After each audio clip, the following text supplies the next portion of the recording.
नमस्कार, मैं जितेंद्र चतुर्वेदी। आखिर प्रधानमंत्री नरेंद्र मोदी ने ऐसा कौन सा कदम उठा लिया जिसकी वजह से पाकिस्तान की हुकूमत में पैनिक बटन दब चुका है।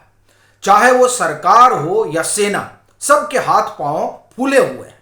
उनके जो मंत्री हैं ख्वाजा आसिफ, वो बयान ये दे रहे हैं कि अगर कुछ होता है तो इस बार पाकिस्तान बड़ी मजबूती से जवाब देगा। सवाल यह है कि क्या वाकई में भारत कुछ ऐसा करने जा रहा है जिसका डर पाकिस्तान की सरकार को सता रहा है। इतना ही नहीं, सेना, वो सेना जिसके फील्ड मार्शल मुनीर हैं, वो थर थर कांप रही है। और वो जो परमाणु बम वगैरह की बात करते थे, पता नहीं कहां वो सब गायब हो गया। सेना कह रही कि नहीं, हम एकदम खड़े हैं और हम सब कुछ देख रहे हैं, और अगर कुछ ऊंच नीच होता है तो हम उसका जवाब देंगे। प्रश्न यह है कि क्या ऊंच नीच होगा? क्या नरेंद्र मोदी की सरकार कोई बड़ी कार्रवाई करने के मुद्रा में आ चुकी है? और ये जो लगातार आप एक तरह से कहें कि रक्षा मंत्री हो, सेना प्रमुख हो, तीनों सेनाओं के जिस तरह से उनके बयान आ रहे हैं, क्या वो बयान कोई बड़ा संकेत दे रहे हैं?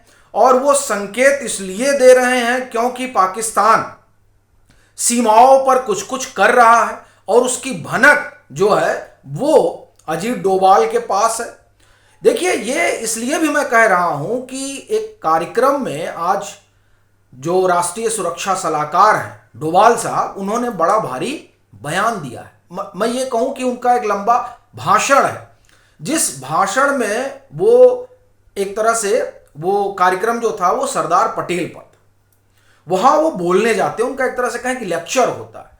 उस लेक्चर में वो रिजीम चेंज की बात करते हैं और जो हमारे पड़ोस में हुआ, क्यों हुआ, वो ये बताते हैं। और उसका कारण वो कहते हैं कि गवर्नेंस में वो कहते हैं कि अगर मैं एक सिक्योरिटी पर्सन के लिहाज से देखूं तो गवर्नेंस की जो सबसे बड़ी चीज है वो ये कि देश को आगे बढ़ाना और सुरक्षा प्रदान करना।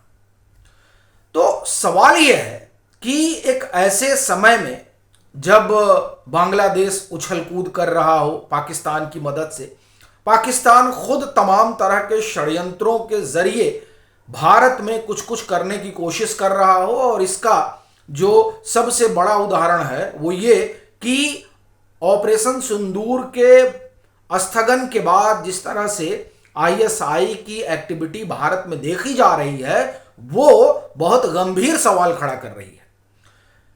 जब ये ऑपरेशन एक तरह से कहें कि स्थगित हुआ, उसके बाद मई महीने में एक बड़ा जो है ब्रेक थ्रू मिला यहां की एजेंसियों को, हुई ये कि आईएसआई का एक बंदा पकड़ा गया। वो रेकी कर रहा था राजधानी के महत्वपूर्ण संस्थानों की, और उसकी लोकेशन वो भेजता कहां? आईएसआई के पास। अभी इस बात को बहुत दिन नहीं बीते थे कि एक और बात निकलकर सामने आती है कि जो पाकिस्तान की एम्बेसी है वो दरअसल रिक्रूट कर रही है स्पाईमैन को। फिर अभी आप देखिए, ताजा घटना है, वो घटना इस बात से जुड़ी हुई है कि किस तरह से न्यूक्लियर जो है वो सीक्रेट्स चुराने की कोशिश हो रही थी। तो ये जो तमाम चीजें हैं वो ये बता रही हैं कि भारत के पास कुछ पुख्ता जानकारी है इस बात की कि कोई दुस्साहस पाकिस्तान करने जा रहा है। इसीलिए आप देखिए कि डोभाल साहब जो है वो गवर्नेंस में सिक्योरिटी का पहलू उठाते हैं और कहते हैं जो वो कह रहे हैं उससे जो संकेत निकलता है कि यह बहुत दुरुस्त होना चाहिए। तो क्या कुछ ऐसी इंफॉर्मेशन आ चुकी है जिस इंफॉर्मेशन की वजह से ही रक्षा मंत्री ने भी चेताया पाकिस्तान को, और सेना प्रमुख ने भी चेताया कि नक्शा बदल दिया जाएगा।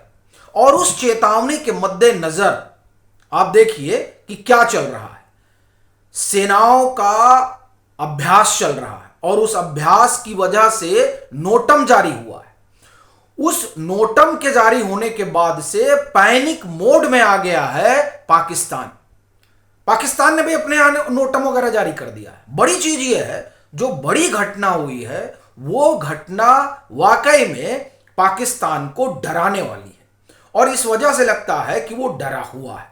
कारण एक, जो अभी युद्धाभ्यास त्रिशूल वाला चल रहा है उसमें तो तीनों सेनाएं एंगेज हैं। तकरीबन 20,000 के आसपास जो है वो भारतीय सशस्त्र बल के, या हम कहें भारतीय सेना के लोग उस युद्धाभ्यास का हिस्सा है।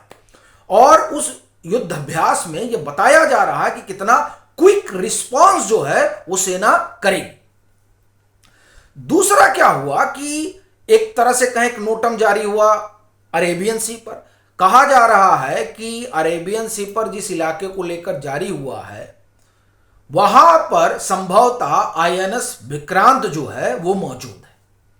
अब आप देखिए ये सब अरेबियन सी का हो रहा है, और अभी जो युद्धाभ्यास वो कच्छ और राजस्थान का जो इलाका है, यानी बॉर्डर के इलाके पे जो सीमा पाकिस्तान से जुड़ती है, यानी जहां से कराची बहुत दूर नहीं है।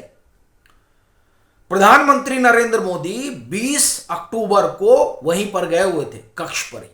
रक्षा मंत्री जा चुके हैं वहां से, वो कह चुके हैं कि बहुत दूर नहीं है यहां से कराची।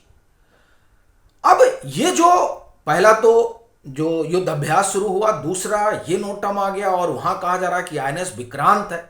और ये जब चीजें शुरू होने वाली थी उसके ठीक पहले ये सूचना थी सरकार के पास कि ये जो सरक्रिक वाला रीजन है यहां पर कुछ कुछ पाकिस्तान कर रहा है।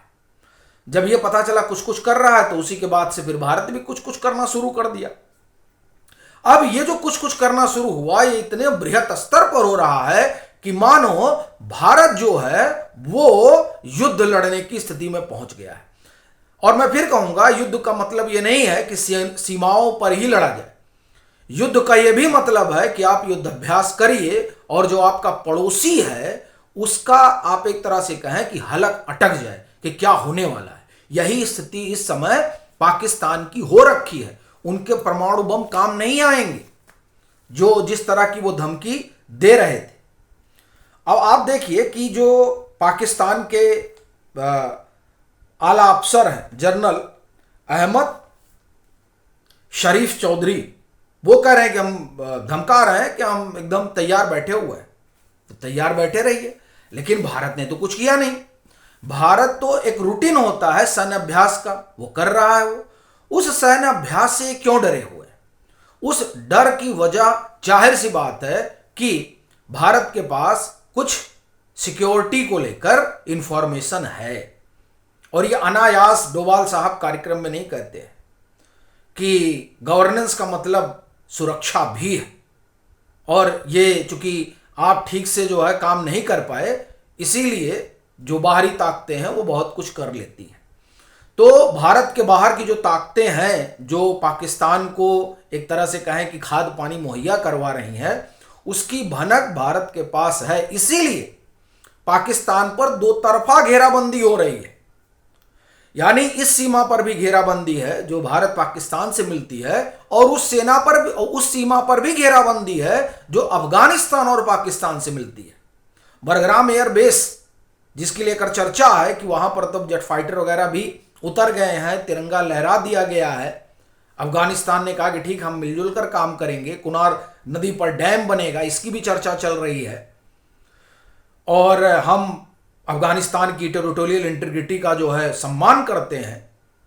तो इस लिहाज से अगर आप देखें तो पाकिस्तान को साफ नजर आ रहा है कि हम दो तरफा फंसे हुए हैं। और ये मैं सिर्फ नहीं कह रहा हूं, उनके सदन में ये सवाल उठा है।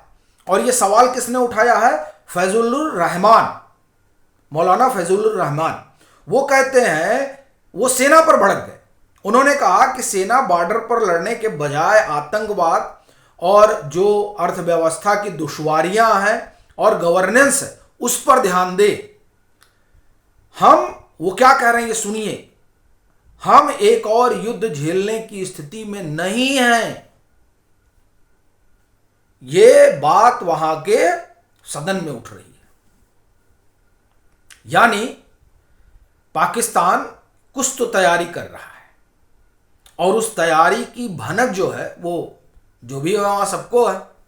और उनको यह भी पता है कि इसकी सूचना भारत सरकार के पास है, भारत तक है, और इसकी वजह से वो तैयारी में लग गए हैं। और वो तैयारी इस बॉर्डर पर भी हो रही है और उनके उस बॉर्डर पर भी हो रही है जो अफगानिस्तान से लगी है। इसीलिए पाकिस्तान पैनिक मोड में चला गया है। उनके जो ये संभवतः रक्षा मंत्री यहाँ डिफेंस मिनिस्टर ही हैं, ख्वाजा आसिफ, जो कह रहे हैं कि this time our response will be stronger than before. If India commits any aggression we will not let go and we will not spare India. तो भाई भारत क्यों करेगा? भारत तो कहा जाता है ना कि बुद्ध का देश है, गांधी का देश है। हम तो यूं ही कुछ करते नहीं है। आप छेड़ते हैं तो कहा जाता है कि छेड़ोगे तो छोड़ेंगे नहीं। तो बड़ा सवाल यह है कि पाकिस्तान ऐसी किस योजना पर काम कर रहा है जिसकी भनक भारत सरकार को है, और इसकी वजह से चाहे हमारा जो आप एक तरह से कहें कि जो समुद्री सीमा है, वो चाहे पूर्वी हो और चाहे पश्चिमी, हर जगह जो है वो अभ्यास चल रहा है। इसका मतलब स्पष्ट है कि कुछ तो है जो बड़ा होने वाला है।